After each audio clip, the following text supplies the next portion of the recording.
ছাৰবেদসকল দেশৰ লাখ লাখ চৰকাৰী কৰ্মচাৰী আৰু পেঞ্চনাৰসকলৰ বহু পৰিমাণে দৰমহা আৰু পেঞ্চন বৃদ্ধি পাব বুলি দি সচৰাচৰ বাতৰি প্ৰকাশ হৈ আছে। আনহাতে বিভিন্ন ইউটিউব চেনেলৰ পৰা আৰম্ভ কৰি সংবাদ মাধ্যমে দেখাই আছে যে এইবাৰ চৰকাৰী কৰ্মচাৰী আৰু পেঞ্চনাৰসকলক তেওঁলোকৰ ওপৰত লক্ষীয়ে বাস কৰিব, তাৰমানে তেখেতসকলৰ ওপৰত ধন বৰ্ষা হ'ব। আৰু সেই সম্বন্ধে আমি আপোনালোকক ক'বলৈ ওলাইছোঁ। আৰু আপোনালোকে জানে যে বহুতো আপোনাৰ সংবাদ মাধ্যমৰ পৰা আৰম্ভ কৰি ইউটিউব চেনেলে দাবী কৰি আছে যে অষ্টম দৰমহা আয়োগৰ অধীনত চৰকাৰী কৰ্মচাৰী আৰু পেঞ্চনাৰসকলৰ দৰমহা দ্বিগুণ ত্ৰিগুণ হ'ব। আনহাতে ফিটমেণ্ট ফেক্টৰ এইবাৰ বহুত হ'ব, আৰু যাৰ ফলত আপোনালোকৰ দৰমহা আৰু পেঞ্চন যথেষ্ট পৰিমাণে 186% যি বৃদ্ধি পোৱাৰ বাতৰিবোৰ প্ৰকাশ হৈ আছে। আপোনালোকে সেইবোৰ বাতৰিৰ প্ৰতি লক্ষ্য নকৰিব, মন নিদিব। আৰু কিয়নো আমি আপোনালোকক ক'বলৈ ওলাইছোঁ যে আপোনাৰ 2025 জানুৱাৰী মাহত আপোনাৰ দিল্লী নিৰ্বাচনৰ প্ৰতি লক্ষ্য ৰাখি চৰকাৰে অষ্টম দৰমহা আয়োগ প্ৰযোজ্য কৰিব বুলি ঘোষণা কৰিছিল ঠিকেই, কিন্তু এতিয়াও কাগজে পত্ৰে সেয়া কৰা দেখা যোৱা নাই। আনহাতে যোৱা কেইদিনমান আগতে লোকসভাত অষ্টম দৰমহা আয়োগ গঠন কৰাকে লৈ প্ৰশ্ন সুধিছিলে, আৰু সেই প্ৰশ্নৰ উত্তৰত বিত্ত ৰাজ্যিক মন্ত্ৰী পংকজ চৌধুৰীদেৱে জনাইছিলে যে অষ্টম দৰমহা আয়োগ কাৰ্যকৰী কৰা হ'ব, কিন্তু কেতিয়াৰ পৰা কাৰ্যকৰী কৰা হ'ব তাক লৈ কোনো স্পষ্ট নিৰ্দেশনা নাই। আৰু এই ক্ষেত্ৰত আমি আপোনালোকক ক'বলৈ ওলাইছোঁ যে তেনে ক্ষেত্ৰত অহা 2026 চনৰ যি 1 জানুৱাৰীৰ পৰা অষ্টম দৰমহা আয়োগ কাৰ্যকৰী হোৱাৰ কথা, তেনে ক্ষেত্ৰত সেয়া আপোনাৰ সঁচা অৰ্থত কাৰ্যকৰী নহ'ব। কিয়নো দেখা গৈ আছে যে অষ্টম দৰমহা আয়োগ কাৰ্যকৰী কৰাৰ কাৰণে বৰ্তমান সময়ত নিযুক্তি প্ৰক্ৰিয়াসমূহ অষ্টম দৰমহা আয়োগৰ অধীনত লৈ থকা হৈছে। আৰু তেনে ক্ষেত্ৰত যি আপোনাৰ এজন অধ্যক্ষ আৰু যি 3জন সদস্য লগাই যি এক কমিটি গঠন কৰি দিব, আৰু সেই কমিটিয়ে যে চলিত বৰ্তমান সময়ৰ মূল্যবৃদ্ধিৰ লগত দিলেই চাই ন্যূনতম পেঞ্চন আৰু ন্যূনতম দৰমহা কিমান হ'ব সেয়া নিৰূপণ কৰিব, আনহাতে ফিটমেণ্ট ফেক্টৰ কিমান হ'ব সেয়া নিৰূপণ কৰিব। এই ক্ষেত্ৰত এজন অধ্যক্ষ আৰু সেই 3জন অধ্যক্ষ মিলাই যি আপোনাৰ কমিটি গঠন কৰে, সেই কমিটি এতিয়াও চৰকাৰে গঠন কৰি দিয়া নাই, কিন্তু অষ্টম দৰমহা আয়োগৰ কাম কাজসমূহ চলাই নিয়াৰ কাৰণে নিযুক্তি প্ৰক্ৰিয়া ঠিকে সম্পাদন কৰি আছে, কিন্তু সেই কমিটিখন এতিয়াও গঠন কৰি দিয়া নাই। আৰু সেই কমিটিয়ে যি প্ৰতিবেদন দাখিল কৰিব, সেই প্ৰতিবেদন দাখিল কৰাৰ কাৰণে কমচে কম 1-1.5 বছৰ সময় লয়। আনহাতে সেই প্ৰতিবেদন দাখিল হোৱাৰ পিছত সেয়া কেন্দ্ৰীয় চৰকাৰে মানি লোৱাৰ ক্ষেত্ৰতো তেখেতসকলে আকৌ 3-4 মাহ সময় লয়। আৰু তেনে ক্ষেত্ৰত যিসকল চেনেলে নাইবা সামাজিক মাধ্যমত যদি আপোনালোকক কয় এইবাৰ অষ্টম দৰমহা আয়োগৰ অধীনত আপোনালোকৰ বহু পৰিমাণৰ দৰমহা বৃদ্ধিৰ লগতে জানুৱাৰীৰ পৰা কাৰ্যকৰী হ'ব, সেয়া একেবাৰে আপোনাৰ সঁচা নহয়।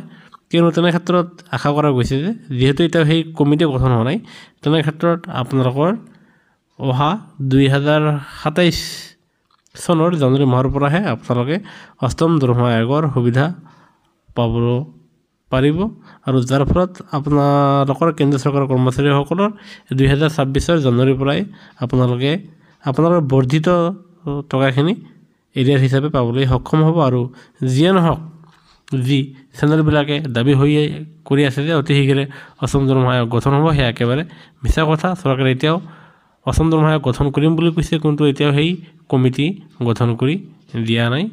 আৰু লগতে বহুতে কৈ আছে যে এইবাৰ আপোনালোকৰ যি দিয়ে আছে সেয়া দিয়ে আপোনাৰ 50% মাৰ্চ কৰি দি বৰ্তমান যি 55% দিয়ে হৈ আছে, এই আপোনাৰ 15% আপোনালোকৰ সৈতে যোগ কৰি দিব, সেয়া একেবাৰে মিছা কথা।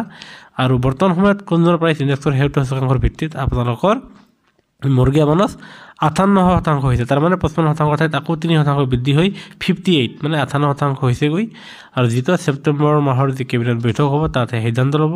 তেনে ক্ষেত্ৰত কেন্দ্ৰীয় চৰকাৰৰ কৰ্মচাৰীসকলে আৰু 3% মুৰ্গী মানসৰ লাভালাভ ছেপ্টেম্বৰ মাহৰ পৰা পাবলৈ সক্ষম হ'ব। তেনে ক্ষেত্ৰত তেওঁলোকে 2 মাহৰ এৰিয়া লাভ কৰিব। আনহাতে অসম চৰকাৰৰ কৰ্মচাৰী পেঞ্চনাৰসকলৰ অক্টোবৰ মাহৰ পৰাহে আপোনালোকে 58% মুৰ্গী মানসৰ সুবিধা লাভ কৰিব, আৰু আপোনালোকে 3 মাহৰ এৰিয়াৰ পাবলৈ সক্ষম হ'ব।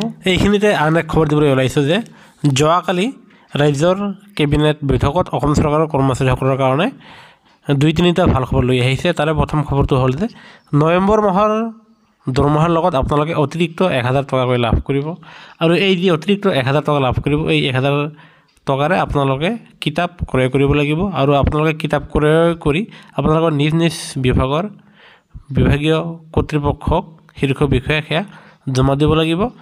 আৰু আপোনালোকে যদিহে কিতাপ কিনাৰ ৰচিদ যদি আপোনালোকে জমা নিদিয়ে তেনেহ'লে আপোনালোকক যি অতিৰিক্ত 1000 টকা দৰমহা বেছিকৈ দিছিলে আপোনাৰ পৰৱৰ্তী মাহত আপোনালোকৰ 1000 টকাকৈ দৰমহা আপোনাৰ মাইনাছ কৰা হ'ব। তেনে ক্ষেত্ৰত আপোনালোকে নৱেম্বৰ মাহত 1000 টকা বেছিকৈ লাভ কৰিব কিতাপ কিনাৰ কাৰণে, আৰু আপোনালোকে সেয়া কিতাপ কিনি আপোনাৰ ৰচিদ আপোনাৰ ঊৰ্ধ্বতম কৰ্তৃপক্ষক আপোনাৰ বিষয়াক সেয়া জমা দিব। আনহাতে লগতে কোৱা হৈছে যে যি আৰক্ষী জোৱানসকলৰ কাৰণে তেওঁলোকে যি আপোনাৰ ৰেচন ভাত্তা সেয়া 2000 টকাৰ ঠাইত সেয়া 2500 টকা কৰিছে, এয়া নিশ্চয় ভাল খবৰ। আৰু অংগনবাড়ী কৰ্মীসকলৰ যি প্ৰমোচনৰ ক্ষেত্ৰত আগতে যি 45 বছৰ আছিলে সেই 45 বছৰৰ ঠাইত এতিয়াৰ পৰা সেয়া 50 বছৰ কৰিছে বুলি স্বয়ং মাননীয় মুখ্যমন্ত্ৰী মহোদয়ে সেয়া জনাইছে। আৰু এইখিনিতে আমি ক'বলৈ ওলাইছোঁ যে কৰ্মচাৰীসকলে অৱসৰ গ্ৰহণ কৰাৰ ফলত আপোনালোকৰ যি কম্যুটেশ্যন কৰা হয় সেই কম্যুটেশ্যন আপোনাৰ 15 বছৰলৈকে কৰা হয়।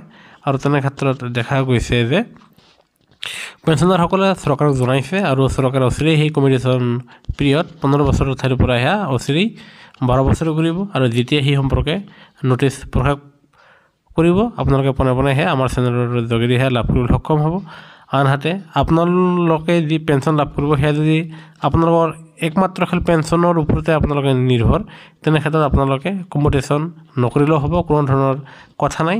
আৰু এইখিনিতে আন এটা কথা সেয়া হ'ল আপোনালোকে অৱসৰ গ্ৰহণ কৰাৰ ফলত আপোনালোকে এককালীন আনহাতে আন শিতানত মিলি আপোনালোকে ভালেখিনি টকা লাভ কৰে। তেনে ক্ষেত্ৰত এতিয়াৰ পৰা পেঞ্চনাৰসকলে তেখেতসকলে 30 লাখতকৈ অধিক টকা আপোনালোকে ছিনিয়ৰ চিটিজেন স্কিমত আপোনালোকে বিনিয়োগ কৰিব পাৰিব।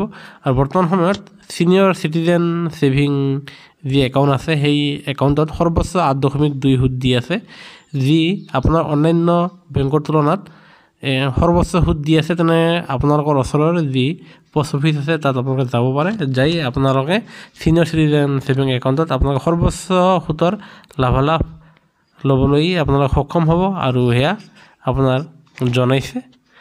আৰু এই ক্ষেত্ৰত আমি আন শেহতীয়া খবৰ আপোনালোকৰ মাজত লৈ আহিছোঁ, সেয়া হ'ল যে শিক্ষা বিভাগৰ ফালৰ পৰা এক বিশেষ জাননী প্ৰকাশ পাইছে, যাৰ ফলত এতিয়াৰ পৰা আপোনাৰ শিক্ষা সেতু পৰ্টেলত বহুতো শিক্ষক কৰ্মচাৰী LP আৰু MEৰ শিক্ষকসকলৰ তেখেতসকলৰ পোষ্ট নেম দিব লাগিব, আনহাতে পোষ্ট কেটাগৰী সেয়া উল্লেখ কৰিব লাগিব, আনহাতে নেচাৰ অফ এপইণ্টমেণ্ট, আনহাতে মড অফ ৰিক্ৰুইটমেণ্ট, আৰু সেয়া আপোনালোকে শিক্ষা সেতু পৰ্টেলত দিব লাগিব। আৰু যাৰ ফলত আপোনালোকে আগবঢ়াই চাব DE আছাম ফালৰ পৰা এয়া ৰেগুলাৰ টিচাৰৰ UPS LPS SRD কি হয় সেইমতে আপোনালোকে এয়া পূৰণ কৰি সেয়া ফিল আপ কৰিব বুলি আশা থাকিল। সেয়েহে কৰ্মচাৰী পেঞ্চনৰ প্ৰতিটো শেহতীয়া খবৰৰ বাবে আমাৰ চেনেলটো ছাবস্ক্ৰাইব কৰি নাপাহৰিব। ধন্যবাদ।